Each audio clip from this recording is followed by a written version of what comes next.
రాశి వృశ్చిక రాశి వారికి ఆరోగ్యపరమైన జాగ్రత్తలు తీసుకోవాలి. ధనం ఖర్చు అధికంగా ఉంటుంది. ద్వితీయ పంచమాధిపతి అయిన గురువు అష్టమంలో ఉన్నారు. అయితే అష్టమంలో బలంగానే ఉన్నారు.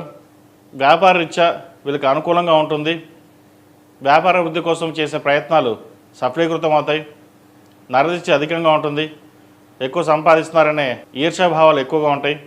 మీరు వాటన్నింటినీ పక్కన పెట్టి మీ మనసుకు ఏది నచ్చుతుందో అదే చేయండి. ఉద్యోగంలో కూడా పెద్దగా మార్పులు ఉండవు. అయితే ఉద్యోగం మారాలనుకునే వారి మటుకి ఒక 2 నెలలు ఆగిన తర్వాత మారడం అనేది చెప్పదగిన సూచన.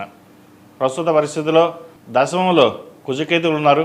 వృత్తి స్థానంలో కుజకేతువులు అనేది సంభవించింది. కుజుడు అగ్నితత్వ రాశి, కేతువు కుజవత్ కేతువు. కుజుడిచ్చే ఫలితాలే కేతువు కూడా ఇస్తారు. ఇద్దరు ఒకే రాశిలో వృత్తిలో ఉన్నారు. కాబట్టి వృత్తిపరంగా చాలా జాగ్రత్తలు తీసుకోవాలి. కోపతాపాలకు దూరంగా ఉండడం, వచ్చిన ఉద్యోగ అవకాశాలని జాగ్రత్తగా సద్వినియోగపరచుకోవడం, మనకి ఎంత కోపం వచ్చినా వాటిని అందించుకుని సమన్వయం పాటించడం అనేది చెప్పదగిన సూచన. అలాగే ఉద్యోగంలో చిన్న చిన్న ఆటంకాలు ఎదురైనా వాటిని అధిగమించడానికి ప్రతిరోజు సుబ్రహ్మణ్య స్వామి అష్టోత్తరం పఠించడం చెప్పదగిన సూచన. అదేవిధంగా భూమికి సంబంధించిన విషయ వ్యవహారాలు, లోన్కి సంబంధించిన విషయ వ్యవహారాలు చాలా జాగ్రత్తగా ఉండాలి. ఏదైనా కొనుగోలు అమ్మకాలు ఉంటే కొంతకాలం ఆగి ఉండడం మంచిది. ఒక స్థిరాస్తిని అమ్మి ఇంకో స్థిరాస్తిని కొనుగోలు చేసే ప్రయత్నం చేస్తారు. వాటి విషయంలో కొంత ఇబ్బందులు ఉంటాయి. ఎవరికి షూరిటీ సంతకాలు పెట్టడం కానీ, ఎవరికైనా డబ్బు తనఖా పెట్టి అప్పుగా ఇవ్వడం కానీ ఇటువంటి ఏమీ చేయకుండా ఉండడం చెప్పదగినది. మీరు మంచితనంగా వెళ్తారు, కానీ మీ అవసరాన్ని వాడుకుంటున్నారనే విషయం మీకు తెలియదు.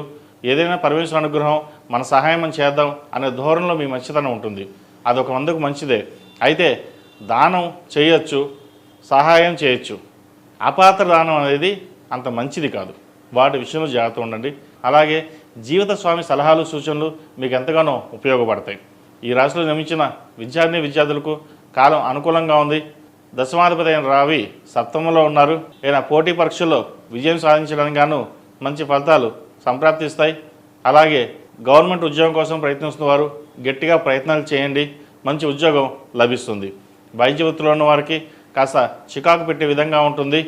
అలాగే విదేశాల్లో ఉన్న వారికి, ఉద్యోగ ప్రయత్నాలు చేస్తున్న వారికి మంచి అవకాశాలు కలిసి వస్తాయి. దశమంలో కుజుడు 4వ స్థానమైన వృశ్చికాన్ని చూడడం ఒక అందుకు మంచిదైనా సరే, వృత్తికారకుడు దశమంలో ఉండి అది సింహంలో ఉండడం వల్ల కొంతవరకు ఇబ్బందులు ఉంటాయి. వాటిని జాగ్రత్తగా పరిశీలన చేసుకోవడం ఎంతైనా చెప్పదగిన సూచన. అదేవిధంగా గ్రీన్ కార్డ్, వీసాకు సంబంధించిన విషయ వ్యవహారాలు కొంత నత్తనడక పడతాయి. వీసా రాక, ఉద్యోగం రాక ఇబ్బంది పడుతున్న వారు ఎవరైతే ఉన్నారో సుబ్రహ్మణ్య స్వామి అభిషేకం చేయడం, సుబ్రహ్మణ్య పాశుపత హోమం చేయించడం చెప్పదగిన సూచన.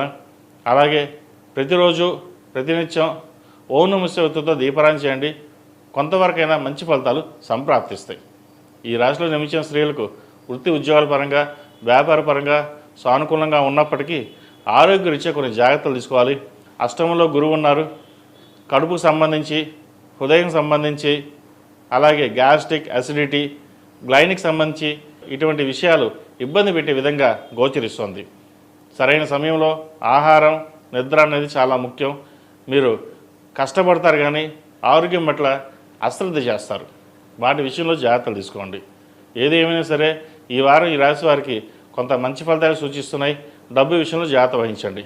ఈ రాశిలో జన్మించిన వారు ప్రతిరోజు ప్రతినిత్యం ఓం నమః శివాయతో దీపారాధన చేయడం, మంగళవారం నాడు రాహుకాల దీపం పెట్టడం చెప్పదగిన సూచన. ఈ రాశిలో జన్మించిన వారికి కలిసి వచ్చే సంఖ్య 6, కలిసి వచ్చే రంగు ఎరుపు. ఏదైనా పని మీద బయటకు వెళ్ళేటప్పుడు మంగళవారం కానీ శుక్రవారం నాడు కానీ వెళ్ళండి, మంచి ఫలితాలు సంప్రాప్తిస్తాయి. తదుపరి ధనుస్సు రాశి.